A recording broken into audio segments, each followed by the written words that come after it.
How are you guys doing today? So back in 2004, Doom 3 was released, and over 10 years later, they have decided to make a new one.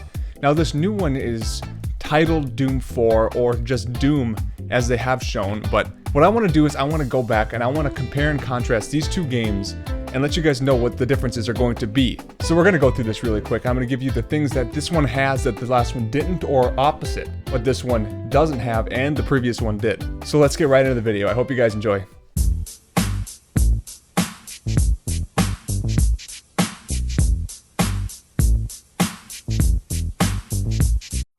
So initially here we can talk about the storyline. The storyline is that in Doom 3, there was a portal opened by a bunch of these big wig people, and they just kind of let out a whole bunch of nope into this world, such as the demons, the ghouls, all that stuff. Where in Doom 4, there really hasn't been too much of a storyline released yet, but we do know that they are really trying to focus this game on the multiplayer. Which is kind of interesting for Doom to do, just because Doom previously has not really been centered around multiplayer, if there even was any multiplayer at all. So they're trying something different here, and we're going to see how that turns out. But from the campaign footage that I have seen, you are really powerful. You're a very strong character, and that brings me to believe that you're some sort of super demon in this demon world.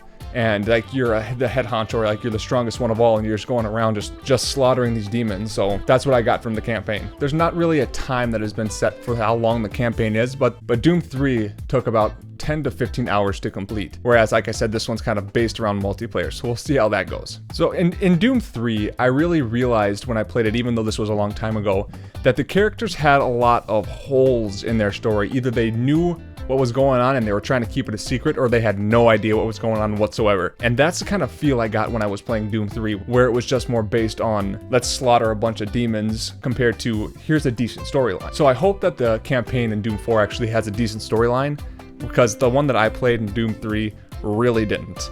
And that's something that I hope that they bring in Doom 4. And now that kind of leads us into the reason people buy Doom.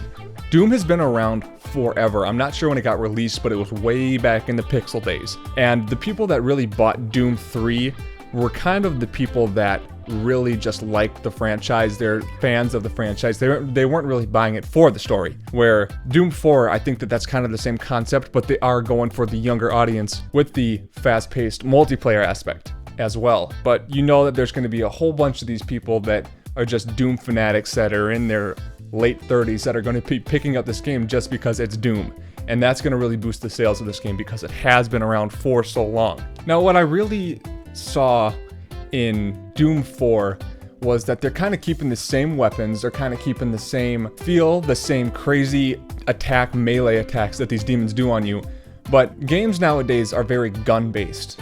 And I know in Doom 3, they really had some guns in there, and from what I saw in Doom 4, there's just some guns too. In my opinion, I think that they need to put a little bit more gun into this game. Because everything is really based around the melee attacks, it's kind of repetitive of Doom to do, and I think that if they wanted to change the game a little bit, maybe put some more guns into it, give the person a little bit more cover, and have them do that strategic gun battle fighting. That's just something that I saw that I kind of wish that they kind of changed up a little bit. And they really didn't. And in Doom 3, you really noticed that there was only 5 or 6 enemies at a time that they would put you against. So you kill those 5 or 6, you walk a little bit, you kill 5 or 6 more, then you'll walk a little bit more, you'll kill 3, and so on. In Doom 4, you can see in these video clips that there are dozens of enemies in one specific area that you have to fight.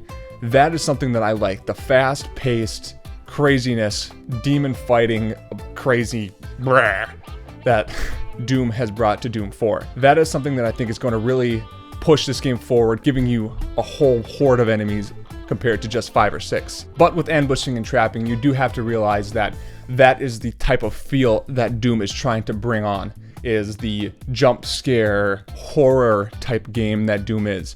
So it's not something that I absolutely hate. Maybe get through the jump scare and then have a whole horde of people with guns come out too. That's just something that I like. That's just a preference of mine. But overall, Doom is going to be a great game.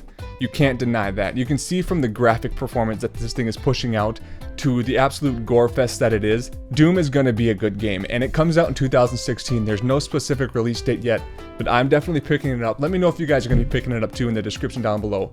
That's all I have for you. I hope you guys liked the video. Leave a like, leave a subscription. I will see you all later.